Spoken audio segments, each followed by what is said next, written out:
ಎಫೆಸದವರಿಗೆ ಬರೆದ ಪತ್ರಿಕೆ 4ನೇ ಅಧ್ಯಾಯ. ಸಭೆಯವರಿಗೆ ನಾನಾ ವರಗಳಿದ್ದರೂ ಎಲ್ಲರೂ ಐಕ್ಯವಾಗಿರಬೇಕು. ನೀವು ದೇವರಿಂದ ಕರೆಯಲ್ಪಟ್ಟವರಾದ ಕಾರಣ ಯೋಗ್ಯರಾಗಿ ನಡೆದುಕೊಳ್ಳಬೇಕು. ಕರ್ತನ ಸೇವೆಯಲ್ಲಿ ಸರಿಯವನಾದ ನಾನು ನಿಮ್ಮನ್ನು ಪ್ರಬೋಧಿಸುತ್ತೇನೆ. ನೀವು ಪೂರ್ಣ ವಿನಯ, ಸಾತ್ವಿಕತ್ವಗಳಿಂದಲೂ ದೀರ್ಘಶಾಂತಿಯಿಂದಲೂ ಕೂಡಿದವರಾಗಿ ಪ್ರೀತಿಯಿಂದ ಒಬ್ಬರನ್ನೊಬ್ಬರು ಸಹಿಸಿಕೊಳ್ಳಿರಿ. ಸಮಾಧಾನವೆಂಬ ಬಂಧನದಿಂದ ಕಟ್ಟಲ್ಪಟ್ಟವರಾಗಿದ್ದು ಪವಿತ್ರಾತ್ಮನಿಂದುಂಟಾಗುವ ಐಕ್ಯವನ್ನು ಕಾಪಾಡಿಕೊಳ್ಳುವುದಕ್ಕೆ ಆಸಕ್ತರಾಗಿರಿ. ನೀವೆಲ್ಲರೂ ಒಂದೇ ದೇಹಕ್ಕೆ ಸೇರಿದವರು, ಒಬ್ಬನೇ ಆತ್ಮನನ್ನು ಹೊಂದಿದವರು, ಒಂದೇ ಪದವಿಯನ್ನು ನಿರೀಕ್ಷಿಸುವುದಕ್ಕೆ ಕರೆಯಲ್ಪಟ್ಟವರು. ನಿಮ್ಮೆಲ್ಲರಿಗೂ ಕರ್ತನು ಒಬ್ಬನೇ, ಭರವಸವು ಒಂದೇ, ಸ್ನಾನ ದೀಕ್ಷೆ ಒಂದೇ, ಎಲ್ಲರಿಗೂ ತಂದೆಯಾಗಿರುವ ದೇವರು ಒಬ್ಬನೇ. ಆತನು ಎಲ್ಲರ ಮೇಲಿರುವವನು, ಎಲ್ಲರ ಮುಖಾಂತರ ಕಾರ್ಯ ನಡೆಸುವವನು, ಎಲ್ಲರಲ್ಲಿ ವಾಸಿಸುವವನು ಆಗಿದ್ದಾನೆ. ಆದರೆ ಕ್ರಿಸ್ತನು ನಮ್ಮಲ್ಲಿ ಒಬ್ಬೊಬ್ಬನಿಗೆ ಅನುಗ್ರಹಿಸಿದ ಪ್ರಕಾರವೇ ಅವನವನಿಗೆ ಕೃಪಾವರವು ದೊರಕಿದೆ. ಆದದರಿಂದ ಆತನು ಉನ್ನತ ಸ್ಥಾನಕ್ಕೆ ಏರಿದಾಗ ತಾನು ಜಯಿಸಿದ್ದ ಬಹುಜನರನ್ನು ಸೆರೆಹಿಡಿಕೊಂಡು ಹೋಗಿ ಮನುಷ್ಯರಿಗೆ ದಾನಗಳನ್ನು ಮಾಡಿದನು ಎಂಬುದಾಗಿ ಪ್ರವಾದಿಯು ಹೇಳುತ್ತಾನೆ. ಏರಿ ಹೋದನೆಂದು ಹೇಳಿದ್ದರಲ್ಲಿ ಭೂಮಿಯ ಅಧೋಭಾಗಕ್ಕೆ ಇಳಿದಿದ್ದಾನೆಂತಲೂ ಹೇಳಿದ ಹಾಗಾಯಿತಲ್ಲ.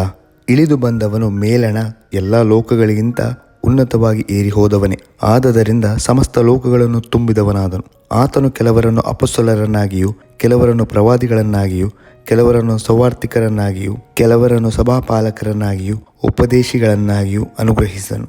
ನಾವೆಲ್ಲರೂ ನಂಬಿಕೆಯಿಂದಲೂ ದೇವಕುಮಾರನ ವಿಷಯವಾದ ಜ್ಞಾನದಿಂದಲೂ ಉಂಟಾಗುವ ಐಕ್ಯವನ್ನು ಹೊಂದಿ ಪ್ರವೀಣತೆಗೆ ಬಂದವರಾಗಿ ಕ್ರಿಸ್ತನ ಪರಿಪೂರ್ಣತೆ ಎಂಬ ಪ್ರಮಾಣವನ್ನು ಮುಟ್ಟುವ ತನಕ ದೇವಜನರನ್ನು ಯೋಗ್ಯ ಸ್ಥಿತಿಗೆ ತರುವ ಕೆಲಸಕ್ಕೋಸ್ಕರವೂ, ಸಭೆಯ ಸೇವೆಗೋಸ್ಕರವೂ, ಕ್ರಿಸ್ತನ ದೇಹವು ಅಭಿವೃದ್ಧಿಯಾಗುವುದಕ್ಕೋಸ್ಕರವೂ ಆತನು ಇವರನ್ನು ಅನುಗ್ರಹಿಸಿದನು.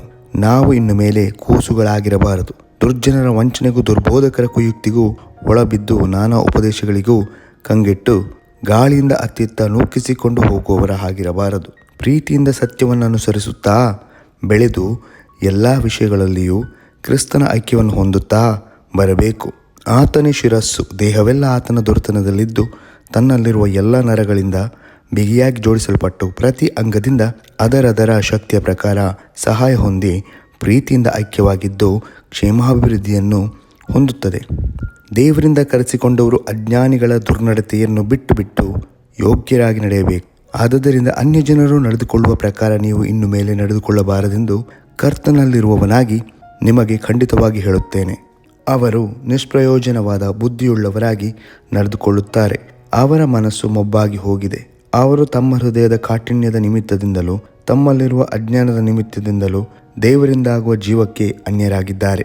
ಅವರು ತಮ್ಮ ದುಸ್ಥಿತಿಗಾಗಿ ಸ್ವಲ್ಪವೂ ಚಿಂತಿಸದೆ ತಮ್ಮನ್ನು ಬಂಡುತನಕ್ಕೆ ಒಪ್ಪಿಸಿಕೊಟ್ಟು ಎಲ್ಲ ವಿಧವಾದ ಅಶುದ್ಧ ಕೃತ್ಯಗಳನ್ನು ಅತ್ಯಾಶೆಯಿಂದ ನಡೆಸುವವರಾಗಿದ್ದಾರೆ. ನೀವಾದರೂ ಕ್ರಿಸ್ತನ ಧರ್ಮವನ್ನು ಅಂಥದ್ದೆಂದು ಕರೆದುಕೊಳ್ಳಲಿಲ್ಲ. ಆತನನ್ನೇ ಕೇಳಿದಿರಲ್ಲ, ಆತನಲ್ಲಿ ಉಪದೇಶವನ್ನು ಹೊಂದಿದಿರಲ್ಲ.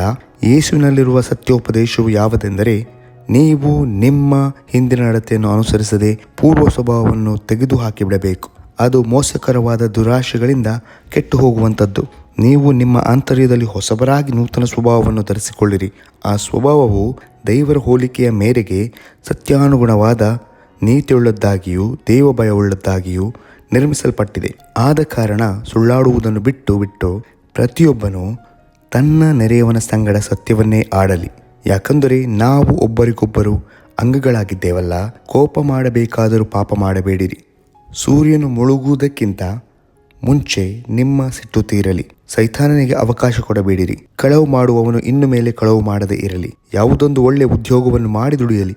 ಆಗ ಕಷ್ಟದಲ್ಲಿರುವವರಿಗೆ ಕೊಡುವುದಕ್ಕೆ ಅವನಿಂದ ಆಗುವುದು. ನಿಮ್ಮ ಬಾಯೊಳಗಿಂದ ಯಾವ ಕೆಟ್ಟ ಮಾತೂ ಹೊರಡಬಾರದು. ಭಕ್ತಿಯನ್ನು ವೃದ್ಧಿ ಮಾಡುವಂಥ ಕಾಲೋಚಿತವಾದ ಮಾತು ಇದ್ದರೆ ಕೇಳುವವರ ಹಿತಕ್ಕಾಗಿ ಅದನ್ನು ಆಡಿರಿ. ದೇವರ ಪವಿತ್ರಾತ್ಮನನ್ನು ದುಃಖಪಡಿಸಬೇಡಿರಿ. ಆತನಲ್ಲಿ ವಿಮೋಚನೆ ದಿನಕ್ಕಾಗಿ ಮುದ್ರೆ ಹೊಂದಿದ್ದೀರಲ್ಲ. ಎಲ್ಲ ದ್ವೇಷ, ಕೋಪ, ಕ್ರೋಧ, ಕಲಹ, ದೂಷಣೆ ಇವುಗಳನ್ನು ಸಕಲ ವಿಧವಾದ ದುಷ್ಟತನವನ್ನು ನಿಮ್ಮಿಂದ ದೂರ ಮಾಡಿರಿ. ಒಬ್ಬರಿಗೊಬ್ಬರು ಉಪಕಾರಿಗಳಾಗಿಯೂ ಕರುಣೆಯುಳ್ಳವರಾಗಿಯೂ ಕ್ಷಮಿಸುವವರಾಗಿಯೂ ಇರ್ರಿ ಎಂಬುದೇ